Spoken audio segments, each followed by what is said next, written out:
Bonjour, on va essayer de corriger cet exercice et on va voir comment on utilise la pression osmotique pour déterminer la masse molaire d'une protéine. Donc voilà, les phénomènes d'osmose permettent la détermination de la masse molaire des protéines qui sont des macromolécules. Donc dans cet exercice, on veut déterminer la masse molaire d'une protéine et pour cela, on va préparer 3 solutions aqueuses à différentes concentrations massiques. La première solution a une concentration massique de 5 g par litre, la deuxième 15 g par litre et la troisième 25 g par litre. Et le dispositif utilisé, c'est l'osmomètre du Trochet qui est représenté ici. Donc on va mettre notre solution de protéines là.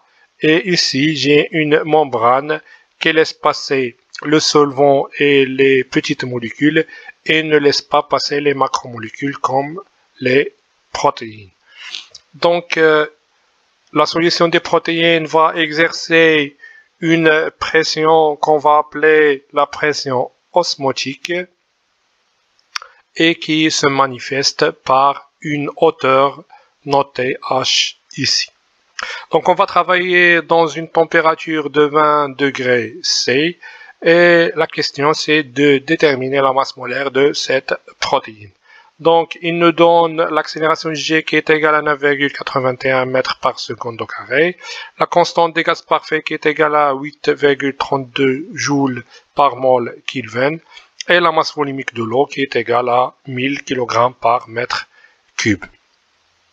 Donc essayez de résoudre cet exercice avant de voir la solution. Tout d'abord, pour calculer la pression, ici je peux utiliser soit la loi de l'hydrostatique, soit la loi de la pression osmotique. Donc tout d'abord, je vais utiliser la loi de l'hydrostatique. Donc la pression est égale à la hauteur H fois la masse volumique fois l'accélération G. Donc je vais appliquer cette loi pour la première solution. Donc puisque ici j'ai 5 grammes par litre, je vais noter P5. Donc la pression pour cette solution est égale à la hauteur H qui est 1,95 cm et je dois convertir en mètres, donc fois 10 à la puissance moins 2 fois la masse volumique de l'eau qui est égale à 1000 kg par mètre cube fois l'accélération G qui est égale à 9,81 mètres par seconde au carré.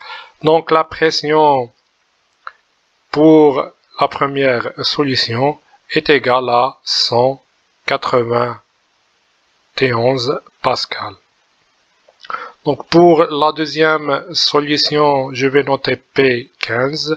Donc la hauteur H est égale à 6,25 cm fois 10 à la puissance moins 2 pour convertir en mètres fois 1000 qui est la masse volumique de l'eau fois l'accélération G qui est égale à 9,81.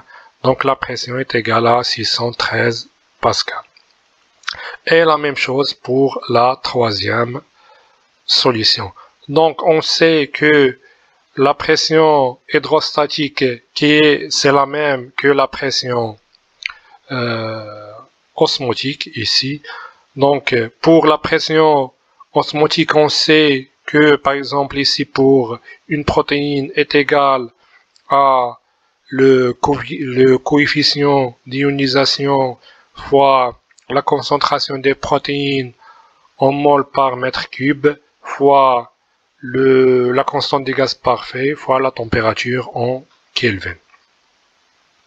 Donc si je veux calculer la concentration des protéines, donc est égale à la pression divisée par le coefficient d'ionisation fois R fois T.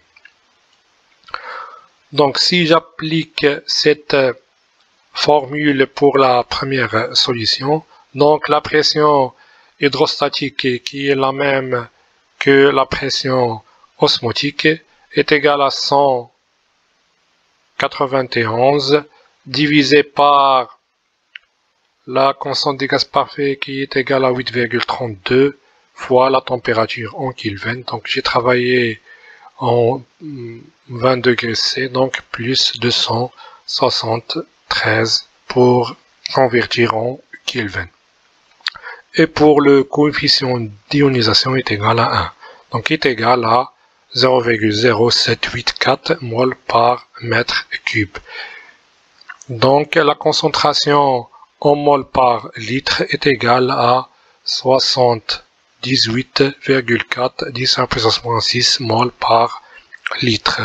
Donc la même chose pour la concentration ici. Donc la concentration est égale à la pression ici qui est 613 pascal divisé par 8,32 fois 20 degrés C plus 273, donc qui est égal à 0,251 mol par mètre cube, et en mol par litre est égal à 251 10 à la puissance moins 6 mol par litre. Et la même chose pour la troisième solution. Et on sait que la masse molaire est égale à la masse divisée par le nombre de moles. Donc pour la première solution, la masse est égale à 5 grammes et le nombre de moles est égal à 78,4 10 à la puissance moins 6. Donc la masse molaire, si j'utilise cette solution, la masse molaire de la protéine est égale à 63 775 grammes par mol.